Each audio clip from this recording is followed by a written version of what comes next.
And then for the head, we're gonna cut one side.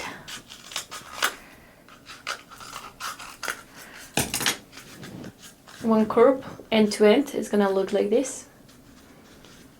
And then we're gonna fold it the opposite way.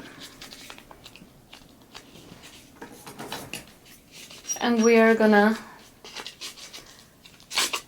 cut it like this.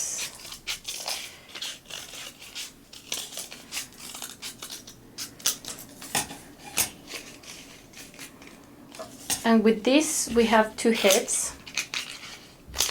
We just need one of this. I'm gonna cut it a little bit to give it more shape.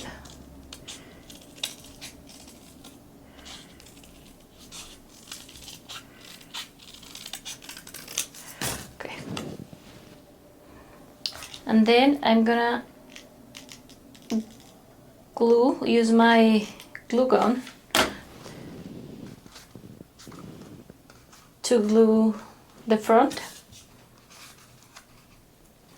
and then I will glue the head.